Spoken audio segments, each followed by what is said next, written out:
नगर निगम के अंतर्गत सबसे बड़ा सौभाग्य तो हमारा है कि हमें एक के साथ एक फ्री मिला हुआ है। तो आपने बोला कि उसमें निगम की ओर से लापरवाही की गई और आपने धन्यवाद डॉक्टर धन सिंह रावत जी को दिया। तो कि नगर निगम में 17 और 22% का खेल चल रहा है। मैंने इससे ज्यादा तो बढ़िया तो हमें ग्राम सभा में मिल जाते हैं। अगर कार्य नहीं होंगे तो हम अपनी मेयर को ही तो बोलेंगे, किसको बोलेंगे? ये भागते हैं, मुझे जवाब देखते हैं, मुझे देखते ही भाग जाते हैं कि कहाँ है भाई वो संदीप, आगे थोड़ा से दूर रहो। नगर निगम ने पूर्व में मेरे पे एफआईआर दर्ज करी है। अच्छा, किस मामले में? इस कूड़े के मामले में कई नियम को ताक में रख के ही कार्य किए जा रहे हैं जी, कि अगर नहीं करेंगे तो हम बड़ा आंदोलन करेंगे उसके लिए, पर हटाएंगे जरूर। मेला क्या था, मेले में क्या हुआ?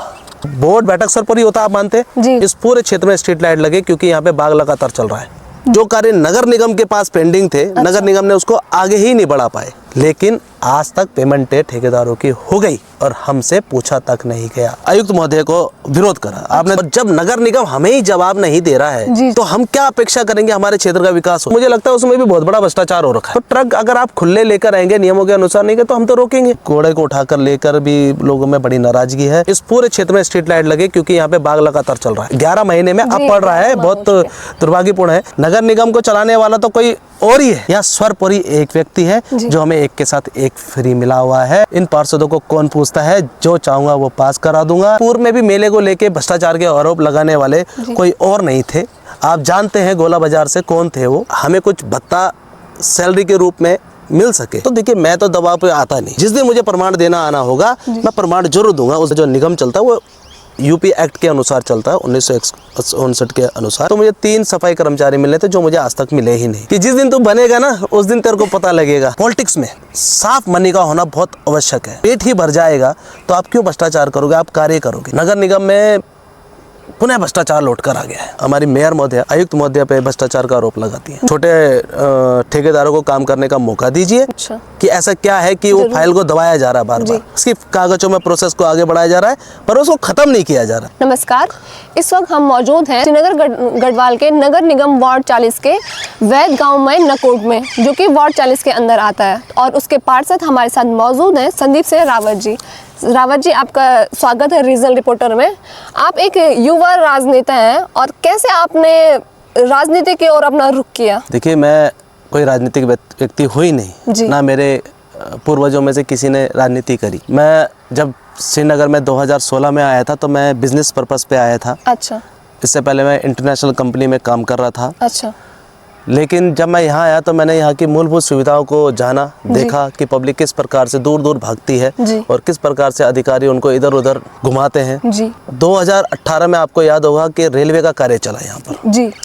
तो रेलवे के कार्य के कारण ये जो हमारी रोड है जी, कीर्तिनगर से लेके धेलचोरी से या लेके रामपुर तक आगे तक, धेलचोरी तो नहीं, रामपुर, ये धेलचोरी रोड कहती है जी। तो ये पूरी तरीके से खराब हो गई, मतलब टूट गई। और अधिकारियों ने, रेलवे ने सुनना बंद कर दिया, कान बिल्कुल बंद हो गए, लगातार एक्सीडेंट होते रहे।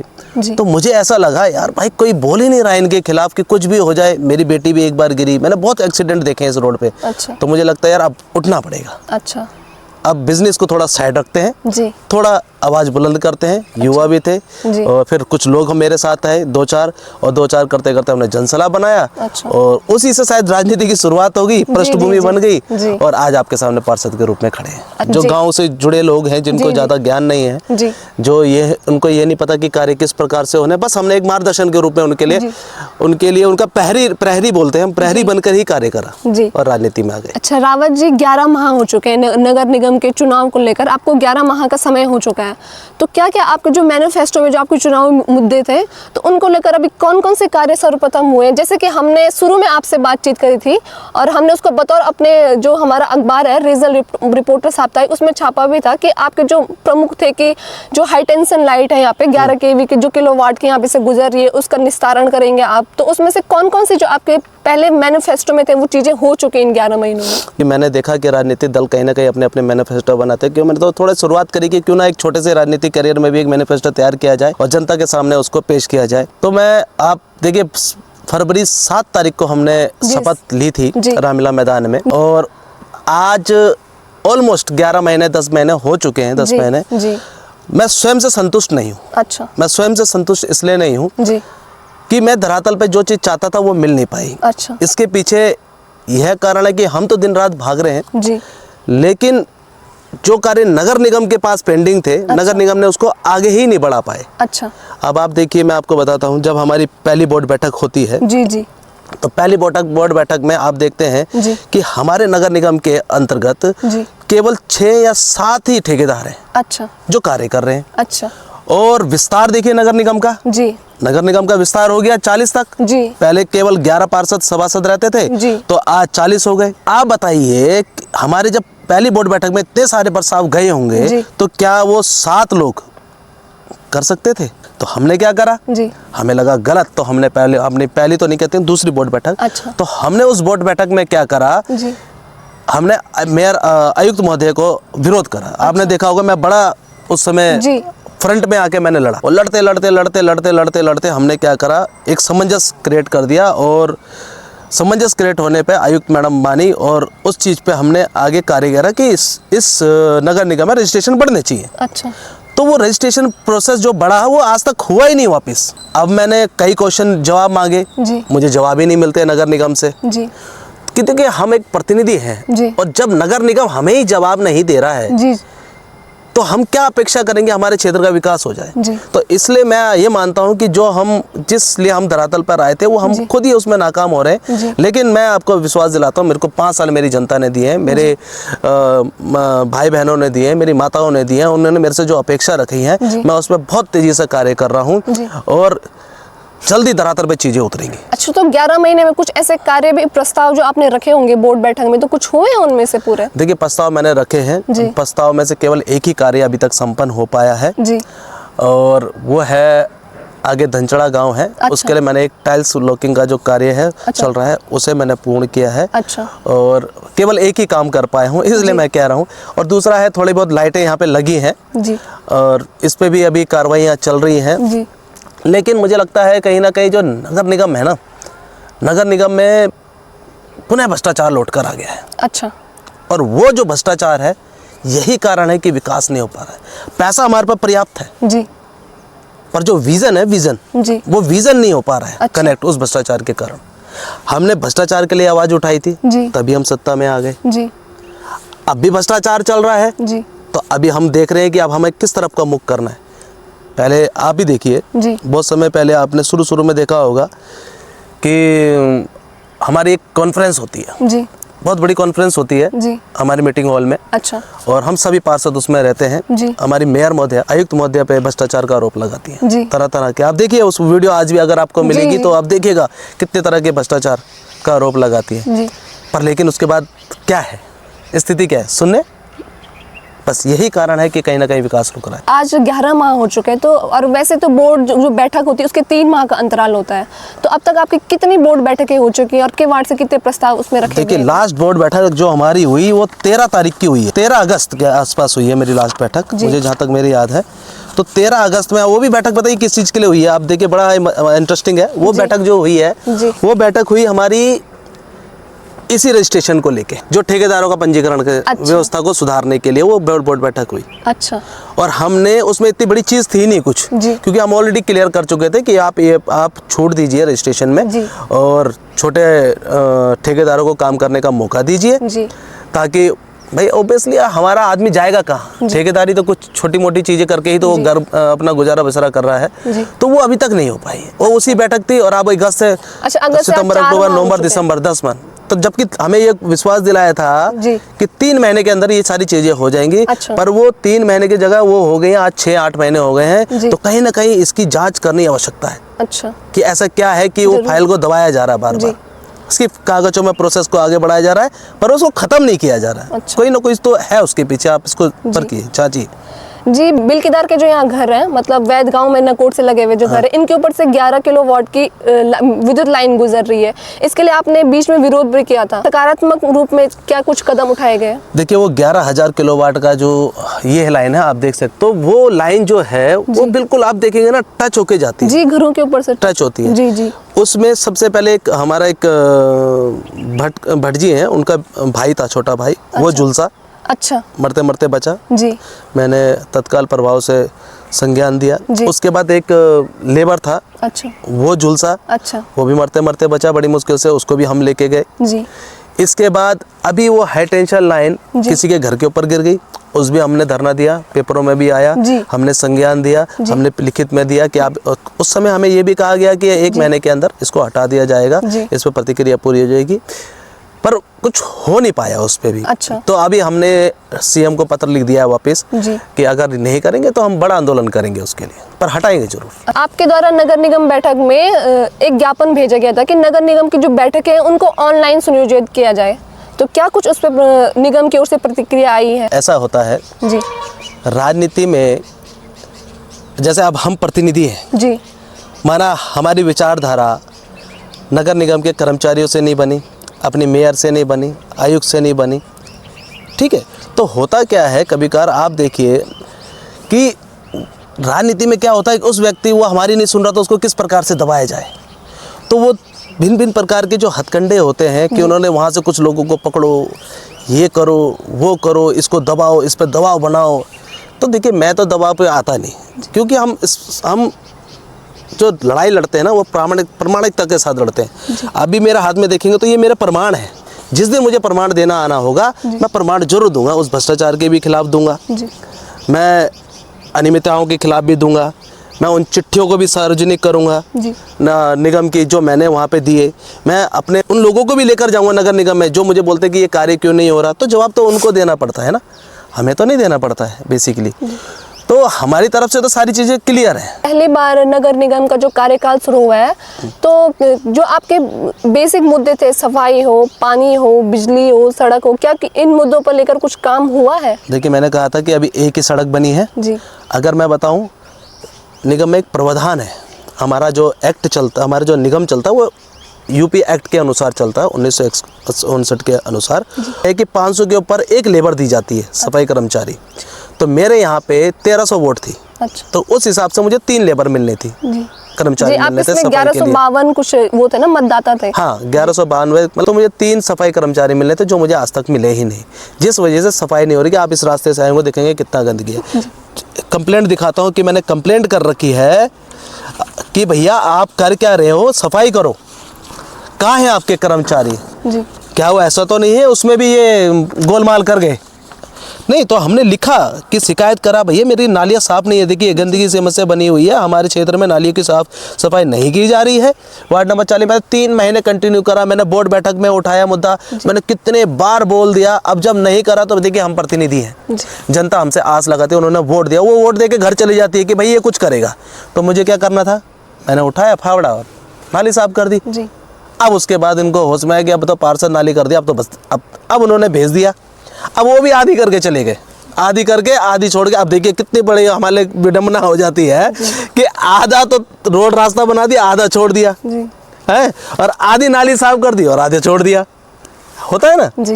तो बस यही चीजें हैं हमारे लिए। जब डॉक्टर धन सिंह रावत ने जनता दरबार लगाया था तो उनमें उस वक्त भी उन्होंने प्रखर रूप से सफाई के मुद्दे को रखा था कि सफाई हो, और उसके बाद जब भी बोर्ड बैठकें होती है तो वो सफाई की लगातार बात करते रहते हैं, लेकिन निगम की ओर से इस पर कोई भी प्रतिक्रिया नहीं है। और हम जरूर इसे निगम से पूछेंगे कि क्यों इस पर निगम इतनी ढिलाई दे रहा है। जो ये वैद गांव में नकोट है, अगर इसे निगम में मिलाकर भी सुविधाएं नहीं मिल पा रही हैं तो क्यों इसे निगम में जोड़ा गया? तो जी मेरा आपसे सवाल है, आप एक नगर निगम पार्षद हैं और इस पद की कोई तनख्वाह नहीं होती है, किस तरह आप अपने जो घर परिवार का पालन पोषण करते हैं? देखिए ये आपने बहुत अच्छा सवाल पूछा, और मुझे लगता है कहीं ना कहीं ये भी हमारे हृदय को टच करता है जी। वास्तव में होता ही क्या है कि एक जनप्रतिनिधि का जो जीवन जीना वास्तव में बहुत ही मतलब मुश्किलों से लड़ने वाली बात है। ये मुझे आज पता लग ही गया है धरातल पे। मुझे बहुत बड़े नेता ने ये बात कही थी कि जिस दिन तू बनेगा ना उस दिन तेरे को पता लगेगा। मैंने चलिए ठीक है, मैं देखूंगा। तो मैं बना तो मुझे लगा कि यार हम अपने परिवार को समय नहीं दे पाते। आज देखिए कितनी ठंड है, लोग 6 बजे 7 बजे घुस जाते हैं ना घर पे। मैं 10:30 बजे आया कल रात को, परसों रात को भी मैं 9:30 बजे आया, अगले उससे पहले मैं 11:30 बजे आया। ये हमारा जनप्रतिनिधियों का। और नगर निगम में अगर देखिए वास्तव में हमारे पे कोई ऐसा प्रावधान नहीं है, कुछ भत्तों का प्रावधान है। उसके लिए हमने आयुक्त महोदय को लिखा था और हमने अपनी बोर्ड बैठक में प्रस्ताव भी पारित करा था कि एक ऐसा सुझाव मुख्यमंत्री जी को भेजा जाए, कैबिनेट में रखा जाए, ताकि हमें कुछ भत्ता सैलरी के रूप में मिल सके। क्योंकि अन्य भी राज्य हैं, जैसे मैंने हरियाणा का देखा, वहाँ 35,000 रुपये है। अच्छा। मैंने राजस्थान में देखा, वहाँ पे 7,500 के आसपास कुछ ऐसा कुछ है, और अन्य भी है, पर यूपी एक्ट के अंदर ये वाला अभी प्रावधान नहीं है। अच्छा। और मुझे लगता है, मुझे एक बहुत बड़े आदमी ने और कहा था, नेता ने, कि पॉलिटिक्स में साफ मनी का होना बहुत आवश्यक है। अगर साफ मनी होगी, अगर आपको आपके किराए भत्ते ये चीज़ें मिल रही होंगी, तो भ्रष्टाचार उतना ही कम फैलेगा। जब आपका पेट ही भर जाएगा तो आप क्यों भ्रष्टाचार करोगे, आप कार्य करोगे। और यहाँ पे भी एक रीज़न है, जब आपके पास कुछ नहीं होता तो आप भ्रष्टाचार की तरफ भी चले जाते हैं। इसलिए मैं आपके चैनल के माध्यम से माननीय मुख्यमंत्री जी को ये कहूँगा कि माननीय मुख्यमंत्री जी, आप कैबिनेट में प्रस्ताव लाएं। यहाँ पे हमारे 10 से 11 नगर निगम है, जिसमें अगर मैं लगाऊंगा तो 11 के हिसाब से लगेंगे, तो उसी इसको मल्टीप्लाई करेंगे तो भैया इतने लोगों को आप अपनी तरफ से एक उपहार दें, इनको एक सैलरी दें, ताकि ये जनहित के कार्य को और तेज़ी से आगे बढ़ा सके। पिछले 11 महीनों में कोई ऐसे कार्य जो हुए हों, जिन्हें आपने प्रस्ताव दिया था और वो हो चुके हैं अभी? सबसे पहले जो होना चाहिए वो गांव का विकास होना चाहिए, जिसके लिए मैंने कम से कम 13 प्रस्ताव मैंने दिए थे जी। मूलभूत प्रस्ताव ये थे कि यहाँ के रास्तों के जी, और मैं ये चाहता था कि यहाँ के मंदिर बहुत जीर्ण शीर्ण अवस्था में थे, तो उनके सौंदर्यीकरण के लिए यहाँ पे स्ट्रीट लाइटों का होना बहुत आवश्यक था। यहाँ पे बुजुर्गों के बैठने के लिए, क्योंकि ये लोग वॉकिंग में जाते हैं, तो उनके लिए कुर्सियों का मैंने मांग की थी। तो ये मांग मेरी थी। डोर टू डोर कूड़े की उठानी थी, तो डोर टू डोर कूड़ा भी आप देखिए, अभी दो लोग आते हैं बड़ी मुश्किल से यहाँ पर, और वो इतना बड़ा एरिया कवर नहीं कर सकते हैं। तो यहाँ पे कूड़े को उठाकर लेकर भी लोगों में बड़ी नाराज़गी है। परसों ही मैंने यहाँ के गधेरे साफ़ कराए हैं। अगर लोगों को सुविधा नहीं मिलेगी तो ऑब्वियसली लोग कहीं ना कहीं तो फेंकेंगे उस घर के कूड़े को। पहले तो जला लिया करते थे गाँव के लोग, अपने आप ही सोच रखते, पर जब से ये बस्ती बहुत बड़ी हो गई है, तब से कूड़ा वास्तव में भरा। अब श्रीनगर का कूड़ा भी हमारे इधर ही आ रहा है, बड़े बड़े ट्रकों में भरकर आ रहा है। मेरे पे एफआईआर भी दर्ज हुई है इस पे। नगर निगम ने पूर्व में मेरे पे एफआईआर दर्ज करी है, वहाँ पे ट्रक रोके। अच्छा। तो ट्रक अगर आप खुले लेकर आएंगे, नियमों के अनुसार नहीं, तो हम तो रोकेंगे भाई। जनता को अगर होगी तो किसको बोलेंगे? कहीं ना कहीं आपको कहना कि वो जो कूड़े के जो ट्रक है उनके लिए एक डंपिंग जोन बनाया जाना चाहिए। डंपिंग जोन है, और मुझे लगता है उसमें भी बहुत बड़ा भ्रष्टाचार हो रखा है। अच्छा। मैंने उस पर भी लिखा है कि आप मुझे बताइए कि इसमें कितना खर्च हुआ है, तो मुझे अभी तक जवाब ही नहीं मिला है।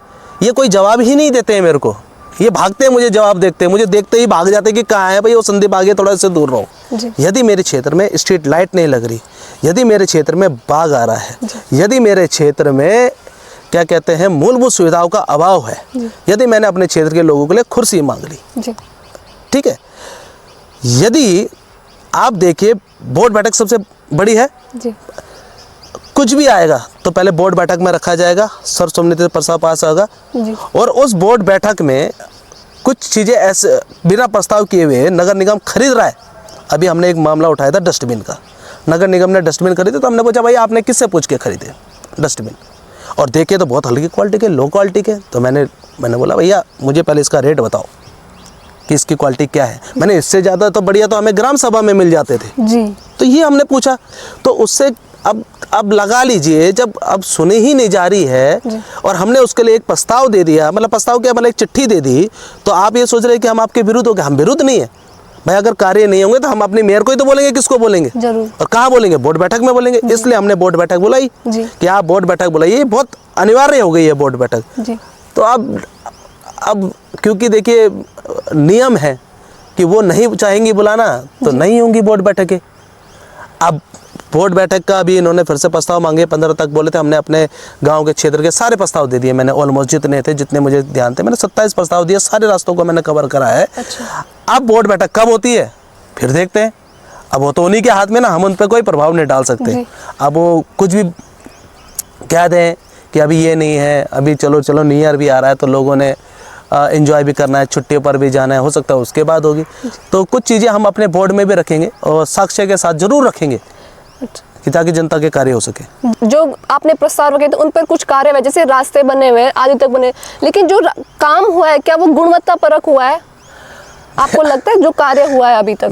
मैंने यही कहा था। आगे एक पार्क बना था, आजकल उस पार्क का कार्य चल रहा है। मैंने परसों उप जिलाधिकारी महोदय के पास गया, मैं मतलब हमारे आयुक्त भी वही हैं, तो मैंने बोला मैडम एक पार्क बना, वो टूट गया। मैं उसकी कहानी सुनाता हूँ एक बार आपको। जब वो पार्क बन रहा था तो क्या है, वो मिट्टी, घरों से निकली हुई मिट्टी है और उसको वहाँ डंप कर दिया गया, उसके ऊपर वो पार्क बना। अच्छा। वो कभी हमारा धरना स्थल था, वो तिराया है बेसिकली। तो वहाँ पर हमने बहुत पहले बोला था कि इधर पार्क का निर्माण हो जाए, तो माननीय धन सिंह जी का मैं बहुत बहुत धन्यवाद करता हूँ कि उन्होंने हमें इतना सुंदर पार्क दिया। परंतु जब वो पार्क बन रहा था तो हमने ये बोला भाई इसके पीछे सेफ्टी वॉल होनी चाहिए, क्योंकि आप बना तो रहे, इसने कल गिर जाना है। और वही होता है, एक ही बारिश आई और वो नीचे चले गया। तो कहीं ना कहीं लापरवाहियाँ तो हैं, मतलब गुणवत्ता परक कार्य नहीं हो पा रहा है। गुणवत्ता पूर्वक वास्तव में कार्य में कहीं ना कहीं त्रुटियां हैं, और उसका एक बहुत बड़ा रीज़न कहीं ना कहीं नगर निगम में आप कह रहे हैं, मैं आरोप नहीं लगा रहा हूं, पर आप बच्चे के मुंह पे हो गया कि नगर निगम में 17 और 22% का खेल चल रहा है। समझ रहे हैं आप? 17 और 22 का मतलब है, तो गुणवत्ता कहाँ से आएगा, कहाँ से आएगी गुणवत्ता? तो वो जो है ना, ये चीज़ें जब तक ये ख़त्म नहीं होंगी, और अगर मैं तो इस पर जांच कर रहा हूँ, मैं अपने तरफ से जांच कर रहा हूँ। कुछ साक्ष्य मेरे पास आए हैं, और जैसे मैंने अभी आपको कहा कि मैंने कुछ वहाँ कंप्लेंटें रखी थी जिनका मुझे जवाब नहीं दिया जा रहा है। मैं उसको क्या समझूं, क्योंकि मैंने बोला है कि मुझे बताइए वो बाल्टी का रेट क्या। मैंने बोला भी वो बताइए वो ठेकेदार कौन था जिसने ये पार्क बनाया। मैंने बोला कि ये बताइए मेला क्या था, मेले में क्या हुआ। तो कुछ मेले से संबंधित भी मैंने चीज़ें वहाँ उठाई, क्योंकि मेले में भी दरकिनार करने की वास्तव में हमें कोशिश की गई पार्षदों को। और हमने लास्ट में जब हमने ये देखा तो हमने अपने आप को खुद स्वयं मेले से दूर कर दिया, क्योंकि पूर्व में भी मेले को लेके भ्रष्टाचार के आरोप लगाने वाले कोई और नहीं थे। तो इसी चीज़ को लेके हमने मेले से पूर्व में मैंने कुछ चिट्ठियाँ डाली थी कि आप मुझे ये बताइए कि प्रारूप क्या है मेले का, और किस प्रकार से मेला कराया जा रहा है, कौन कौन से मेले में जो लोक गीतकार होंगे उनको बुलाया जाएगा, और उनकी फ़ीस को कैसे डिसाइड किया जाएगा। तो ये सब चीज़ों से हमको एकदम दरकिनार कर दिया गया। तो मुझे लगता है कहीं ना कहीं इसमें भी भ्रष्टाचार बहुत भयंकर तरीके से हुआ है।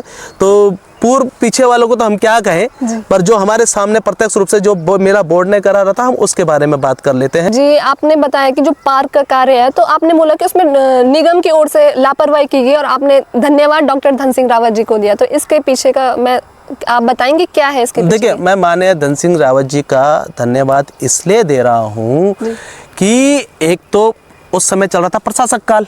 अच्छा, चल रहा था ना, तो जब प्रशासक काल चल रहा था तो हम स्वयं माननीय मंत्री जी के पास गए थे। तो हमने बोला भाई ये कार्य होने चाहिए। तो उन्होंने अपना निर्देश दिया कि भैया यहाँ पे इस क्षेत्र में, क्योंकि ये नगर निगम बन चुका था कि इनको ये आवश्यकता है, आप इसको देखिए, आप इसको करिए। तो उस हिसाब से ये बन गया। फिर उद्घाटन भी माननीय मंत्री जी के द्वारा ही हुआ। तो इसलिए हमने उनको धन्यवाद दिया कि अच्छे कार्यों के लिए धन्यवाद देने में कुछ पीछे नहीं हटता मैं। जी जरूर। यदि मेरा दुश्मन भी, यदि मेरा दोस्त भी, यदि मेरे पिताजी भी, यदि आप भी मेरे लिए कुछ हमारे क्षेत्र के लिए अच्छा कार्य करेंगे, मैं आपका भी धन्यवाद देने में बेझिझक दे दूंगा मैं धन्यवाद। पर हाँ, अब जो कार्य हो रहे हैं, देखिए अब मैं अब एक चीज़ बताता हूँ। अब के जो कार्य हैं, अब के कार्यों में हमने बोर्ड बैठक में एक प्रस्ताव पास किया था, और मैंने ही नहीं किया था, ये कई पार्षदों की मांग भी थी स्वयं। तो मैं प्रस्ताव संख्या 26 में पढ़ना चाहता हूँ, जिसमें लिखा कार्य पूर्ण होने के पश्चात पार्षदों की संतुष्टि एवं अनुमति प्राप्त होने के से ही ठेकेदार का भुगतान किया जाए। अच्छा, आप एनओसी देंगे जब उन्हें? हाँ, इसके बाद लिखा प्रस्ताव संख्या 26 के सभी बिंदुओं 01 पर जिसे 7 तक सर्वसम्मति से पास, मतलब हमने इसको सर्वसम्मति से पास किया हुआ है, लेकिन आज तक पेमेंट ठेकेदारों की हो गई। अच्छा। और हमसे पूछा तक नहीं गया। इसके पीछे बहुत बड़ा कारण है। पहले अपनी बोर्ड बैठक में इस बात को रखूंगा दोबारा से। मैं भ्रष्टाचार का इसलिए कह चुका हूं क्योंकि मेरे पास साक्ष्य हैं, और मैं उसे अपनी बोर्ड बैठक में उन साक्ष्यों को जरूर धरूंगा। लेकिन ये भी एक साक्ष्य है कि हमसे अनुमति, जब बोर्ड बैठक सर्वोपरि होता है, आप मानते हैं? जी जरूर। किसी भी नगर निगम में बोर्ड एक ऐसी चीज है जो सर्वोपरि होता है। जी। जो डिसीजन लेगा वो नगर निगम के पूरे क्षेत्र में मान्य होगा। लेकिन हमने एक डिसीजन लिया, वो हमसे ही नहीं पूछा जा रहा है, और पेमेंटें हो जा रही हैं। अभी आप देखेंगे, जो मैंने एक रास्ता बनाया वो तो मैंने बनाया, मेरा प्रस्ताव था। अभी आपको मैं एक लेटर दिखाता हूं जिसमें ये है, ये लेटर है। इस लेटर में लिखा है कि वो जो रास्ता बनना था वो 9.5 लाख का बनना था। अच्छा, ठीक है। तो 9.5 लाख में जब उसकी बिड डलती है तो 9,44,700 700 कुछ की वो बिड डल जाती है, वो रास्ता बनकर तैयार हो जाता है। ये लेटर मुझे एज पर द नियम मुझे आता है। अच्छा। मैं पार्षद हूँ कि आपके क्षेत्र में ये फलाना व्यक्ति काम करेगा, ये ठेकेदार काम करेगा, आपको इसको देखना है। अभी एक काम हो रहा है दिगोली में, जिसका प्रस्ताव भी मैंने दे रखा है, आप देखेंगे मैंने बोर्ड बैठक का प्रस्ताव उसमें दे रखा है दिगोली में, ठीक है। मेरा कहना यह है कि वह रास्ता तो बन रहा है, कोई दिक्कत नहीं, मैं तो चाहता हूँ कि सारे रास्ते बने, पर लेकिन उस रास्ते के लिए मुझे ये चिट्ठी क्यों नहीं आई?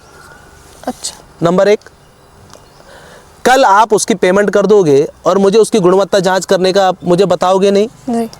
नंबर 2, हमारे जेई साहब विजिट कर कर जाएंगे और हमको नहीं बताएंगे। जरूर भाई पार्षद तो मैं हूँ ना जी। आप उद्घाटन करके चले जाओ, कोई दिक्कत नहीं, करके चले जाओ, पर वो जो नियम है आप मुझे नहीं बताओगे साहब इसमें ये कौन सी टाइल लग रही है, इसमें सीमेंट कौन सा लगता है, अल्ट्राटेक का लग रहा है, ये बिरला का लग रहा है जी। या ये भी कहीं ऐसी जगह से मंगाया जा रहा है जहाँ पे आपका कमीशन फिट होगा। तो ये कमीशन बाजी के चक्कर में शायद हम पार्षदों को दरकिनार किया जा रहा है। हमारे अपने राइट्स हैं उनको उनसे उनको लगता है कि हमें पता नहीं है। हमें पता है कि बिरला का सीमेंट भी कैसा होता है और दूसरे का सीमेंट भी कैसा होता है और गदरे से लाए हुए मिट्टी से का आकार कैसा होता है, रंग कैसा, ये सारी चीज़ें हमें बेसिक चीज़ें पता है। पर क्या है कि मनमानियाँ चल रही है, जो जैसा चला लो, नगर निगम को हम तो चलाएंगे, तुम क्या कर सकते हो। नहीं तो ये चीज़ें ठीक नहीं है। तो मैंने आपको बता दिया जो नियम होने चाहिए, नियम अनुसार पार्षदों का सम्मान करना बहुत ज़रूरी है जी। और हम भी चाहते हैं कि हमारा नगर निगम श्रीनगर का बहुत विकास हो, इतना विकास हो कि कोई ना कर सके। ये पहली बार बोर्ड गठित हुआ है और इस बोर्ड की मर्यादा जरूर रखी जाए। कुछ चीज़ें खरीदी जा रही हैं तो बोर्ड को पता ही नहीं है क्या खरीदी जा रही है। अभी मैंने इस खरीदने पे भी लिखा है कि भाई बताइए कितनी चीज़ों का खरीदा गया। अच्छा। तो जवाब ही नहीं है। आज मेले से पहले लिखी थी चिट्ठी, अब मेले को करे हुए कितना टाइम हो गया, कोई जवाब नहीं। अच्छा, तो कहीं ना कहीं रावत जी कह रहे थे कि उन्होंने एक क्लॉज अपने उसमें ऐड ऑन किया था कि जो गुणवत्ता परक कार्य है वो खुद उसमें पार्षद जो शायद वार्ड पूरे 40 के वार्ड पार्षद जब उस कार्य को देखेंगे उसके बाद ही उन्हें एनओसी देकर ठेकेदार को पैसे दिए जाएंगे। लेकिन इस पर कोई कार्य नहीं हो रहा है और जो ठेकेदारों को पैसा निगम की ओर से अपने आप ही दिया जा रहा है। तो मेरा एक सवाल है कि आप जो वार्ड 40 के हैं तो उसमें बहुत सारे जो बुजुर्ग होंगे, यहाँ विधवा महिलाएं भी होंगी, तो क्या कुछ आपने उनको लेकर कुछ कार्य किया है? जो बुजुर्ग पेंशन होगी है, विधवा पेंशन होगी है। हाँ बिल्कुल बिल्कुल। अभी मैंने कुछ लोगों की पेंशनें लगाई हैं, ऐसा नहीं है कि नहीं करता जी। अभी बहुत सारे काम है, देखिए केवल बुजुर्ग पेंशन ही जी, तो उनका नहीं, मतलब उसी से रिलेटेड कुछ अब देखिए जैसे आय प्रमाण पत्र हो गया किसी का जी। उसमें उनकी हेल्प कर दी। अब एक और भी जैसे हमारे परिवार से रिलेटेड परिवार रजिस्टर हो गए। हमारे पार्षदों में एक बड़ी अच्छी चीज़ है, देखिए हम अपने लोगों को ना घुमाते नहीं है, हम खुद बोलते हैं आपका परिवार रजिस्टर है, लाइए हमको दीजिए कागज, आपको नहीं जाना। अब बुजुर्ग भैया कैसे जाएगा, कहाँ घूमेगा, तो हम स्वयं जाते हैं, उनका परिवार रजिस्टर कोशिश करते हैं कि मैं स्वयं की कोशिश होती है कि मेरे आदमी, मेरे श्रीनगर मेरे वार्ड का आदमी घर से बाहर ना निकले, मैं उसका घर पे ही काम कर दूं, क्योंकि आज सब चीज़ तो डिजिटलाइजेशन है जी। पर उनको थोड़ा सा उस चीज़ के बारे में पता नहीं है, तो मैं कोशिश भी करता हूँ कि उनको ध्यान दीजिए। बाकी जितने भी प्रकार के सरकारी दस्तावेज हैं वो सब मैं उनके तैयार करके ऑलमोस्ट करता हूँ कि आप मुझे व्हाट्सएप पे भेजिए, मैं निकालता हूँ, मैं उनसे फिर साइन कराने लाता हूँ और उसको अप्लाई करके उनको दे देता हूँ। अब एक दीदी हमारी पौड़ी में आजकल बच्चे की पढ़ाई को लेकर, कल उन्होंने बोला जी मेरा स्थायी निवास नहीं बन रहा। अच्छा। तो मैंने दीदी आपको पौड़ी से आने की जरूरत नहीं है, मुझे ये डॉक्यूमेंट भेजिए, अपने खाता खोता नहीं भेजिए, अपने परिवार रजिस्टर भेजिए, अपना आधार कार्ड भेजिए, अपना एफिडेविट ये लगेगा, ये लिखा जाएगा, तो वो मुझे दीजिए व्हाट्सअप, मैं उसको अपलोड करूँगा और उसके बाद आपको वहीं पे मिल जाएगा जी। तो बेहद सराहनीय जो आप कार्य कर रहे लोगों के लिए, क्योंकि हम बड़ी बड़ी समस्याएं तो देखते हैं, लेकिन जो आम वो बुजुर्ग होता है उनके लिए जब आप इतनी छोटी छोटी कर रहे हैं, जैसे आपने बताया कि आप एक महीना जिन्होंने बोला कि मैं पौड़ी में हूँ और आप उनके कागज मंगवा के, क्योंकि जैसे प्रधानमंत्री का हुआ है कि डिजिटल इंडिया, अगर आप उसको लेकर काम करें तो ये बेहद ही सराहनीय है। रावत जी, आपके वार्ड 40 में कुछ ऐसी समस्याएं हो जिनको लेकर लोग आए दिन आते आपके घर पर आते रहते हैं और ऐसी समस्याएं जिसे आप निगम में रखना चाहते हैं और उसको जल्द से जल्द प्रस्ताव पारित होकर वो समस्याओं का निदान हो सके? देखिए पहले प्रस्ताव जो हमने दिए थे वो उनके कार्य अभी तक पूर्ण नहीं हुए हैं। अच्छा। और हमारी मांग यही है कि पहले उन कार्यों को तत्काल प्रभाव से पूर्ण कर दिया जाए। पार्षदों को बाईपास ना किया जाए। पार्षदों से पूछा जाए कि उनके क्षेत्र में कौन सा कार्य ज़्यादा महत्वपूर्ण है। कुछ ऐसे भी बजट होते हैं जैसे जो माननीय मेयर जी हैं और माननीय हमारी आयुक्त महोदय हैं, इनके पास एक विशेष पावर होती है। उस विशेष पावर में इनको 6 लाख का और 2.5 लाख के काम का क्या बोलते हैं पावर होती है। अच्छा। कि आप उसको यूज़ कर सकते हैं विशेष पावर में जहाँ पे आवश्यकता हो। तो क्या है कि हम ये चाहते हैं कि जब तक हमारे प्रस्ताव पे पूरे काम होते हैं या नहीं हो पाते हैं, किसी कारणवश भी रह जाते हैं, जी जी। तो उस विशेष पावर को हमसे पूछकर हमारे क्षेत्र में लगाया जाए, क्योंकि ताकि हम भी अपने जनता को बता सके भाई हाँ ये कठिन काम है। अब पता कहीं ज़रूरत नहीं है, माना सपोज आपने बोला कि नहीं उसी का बना देते हैं, तो गड्ढे तो इधर हो रहे हैं, उधर बना के क्या काम है। तो वो जो विशेष पावरों पे भी ये काम है, चर्चा है, उसको भी हमसे पूछ कर करा जाए। कोई ऐसी समस्या है जिसका आप जल्द से जल्द निदान चाहते हो? देखिए, सबसे पहले मैं चाहता हूँ जी इस पूरे क्षेत्र में स्ट्रीट लाइट लगे, क्योंकि यहाँ पे बाग लगातार चल रहा है। जी ठीक है। और मैंने फिर से बोला है, पहले भी दिया था, मैंने 100 पोल के लिए बोला था, 100 लाइट के लिए कहा था। मैंने इस प्रस्ताव में भी 100 पोल और 100 लाइट के लिए दे रखा है। पिछले प्रस्ताव में भी मैंने पास करा रखा है। मुझे इतना तो मुझे पूरी जानकारी है कि बिना प्रस्ताव के बोर्ड पास हुए कोई कार्य नहीं होता है। और इसी की कारण होता है कि हम सबसे पहले अपने प्रस्ताव अपने क्षेत्र के लिए अच्छाई के लिए पहले ही दे देते हैं। इस बार तो मैंने सारे प्रस्ताव दे दिए कि आप सारे पास कीजिए, सारे रास्ते पास कीजिए, लाइटें लगाइए। अब तो हमारा अभी स्ट्रीट लाइट का टेंडर अभी पड़ा है, ये भी बहुत मतलब 11 महीने में अब पड़ रहा है, बहुत दुर्भाग्यपूर्ण है हमारे लिए। ये वास्तव में बता रहा हूँ कि ये छोटी चीज़ है, ये बेसिक चीज़ थी, जैसे स्ट्रीट लाइट लगाना, सफाई होना नालियों की, ये बेसिक चीज़ है। आप इसमें पहले कर देते तो अच्छा रहता। अब आप ये भी नहीं हो पाया 11 महीने में, तब हमें थोड़ा लगता है कि यार हम प्रतिनिधि तो बन गए, पर कहीं ना कहीं यार अभी हमारी खुद के मन नहीं बोल रहा कि हमने सही काम किया है, बेहतर काम किया। बाकी आम जन के छोटे छोटे घर के काम तो हम कर ही रहे हैं, ऐसा कुछ नहीं है, पर लाइटें बहुत अनिवार्य हैं। अब टीचिंग ग्राउंड को भी आप कभी देखने जाइए कि उस टीचिंग ग्राउंड में क्या हो रहा है, वो भी बहुत अनिवार्य है तो सही, बट कई नियम को ताक में रख के ही कार्य किए जा रहे हैं। अच्छा। अब जब मेरे को क्या कहते हैं, जो मैंने क्वेश्चंस मांगे हुए हैं कब आते हैं, मिल जाते हैं, तो मैं उसके बाद अपनी प्रतिक्रिया और जाहिर कर सकता हूं। अभी मैं खुद स्पष्ट नहीं हूं कुछ चीज़ों में तो हूँ स्पष्ट हूँ कि क्या चल रहा है। अच्छा। और क्या हो रहा है जी। पर कुछ चीज़ों में मुझे और मजबूत होना है जब ये मुझे जवाब दे देंगे। अभी इन्होंने मुझे जवाब ही नहीं। जी रावत जी, एक अंतिम सवाल कि जो पूरा नगर निगम है इसमें 21 राजस्व ग्रामों को मिलाकर ये बना गया 31 दिसंबर 2022 को, और 40 वार्ड जो बनने थे इसीलिए शायद इन 21 राजस्व ग्रामों को मिलाया गया। और जो देखा जा रहा है, जब आपने पूरी बातें करी तो उसमें लग रहा है कि कहीं ना कहीं वार्ड को वो सब कुछ नहीं मिल पा रहा है। जैसे कि एक गांव रहते हुए थे, उनमें कहीं ना कहीं कुछ चीज़ें उसमें तो थी, लेकिन जब से निगम बने तो बहुत सारी ढिलाइयाँ जो इसमें हो रही हैं। तो मेरा एक अंतिम सवाल है कि पूरे नगर निगम श्रीनगर गढ़वाल का जो पूरा नगर निगम का जो क्षेत्र है उसमें आपको सबसे बड़ी खामी क्या लगी? देखिए, नगर निगम के अंतर्गत सबसे बड़ा सौभाग्य तो हमारा है कि हमें एक के साथ एक फ्री मिला हुआ है। और हमारी दिक्कत ये होती है कि हम जाना तो चाहते हैं मेयर के पास, तो हम जा ही नहीं पाते, अपनी बातों को रख ही नहीं पाते। अब हमने सुना है कि नगर निगम को चलाने वाला तो कोई और ही है। आप देखिए, नगर निगम को चलाने वाला कोई और है, जबकि जब हम चयनित होते हैं तो हमें एक लेटर मिलता है जी। ये लेटर दे रखा है जिसमें ये बता रखा है कि साक्ष्य स्वरूप मैंने उन्हें प्रमाण पत्र प्रदान किया। किसके लिए? पार्षद के लिए जी। कौन जीता? संदीप रावत जीता। कौन जीता? वह व्यक्ति जीता जिसने अपने वार्ड के लिए अच्छे काम करे हैं, जिसको ज्ञान था, जिन्होंने पूरी रात भर लोगों के लिए लगा रहा। लेकिन जब हम नगर निगम की बात करते हैं तो नगर निगम जो चलता है वो यूपी एक्ट से चलता है जी। उसे वो चलाते हैं नगर निगम को जो जीते होते हैं जी। वो डिसीजन लेते हैं बोर्ड में जी। लेकिन यहाँ बोर्ड के डिसीजन का कोई संज्ञान नहीं है, यहाँ बोर्ड कुछ है ही नहीं। तो मैं ये कहना चाहता हूँ कि संदीप ना भ्रष्टाचार को पनपने देगा, ना संदीप किसी भ्रष्टाचारी को पनपने देगा उस नगर निगम में।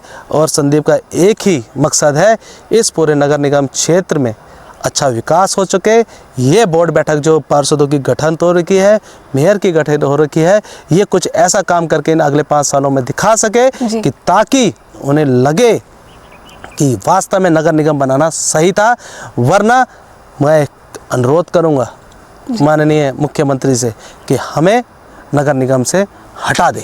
जी धन्यवाद अपना अमूल्य समय हमें देने के लिए। अभी जब हमारे संदीप रावत जी से बातचीत हुई तो उन्होंने बताया कि कहीं ना कहीं जो निगम के जो कार्य हैं उनमें अभी खामियां हैं। सबसे पहले उनका जब बोर्ड बैठक शुरू हुई थी तो उन्होंने उसमें कुछ प्रस्ताव रखे गए थे, लेकिन वो प्रस्ताव आज तक पास ही नहीं हो पाए, ना ही उन पर कोई बातचीत हुई है।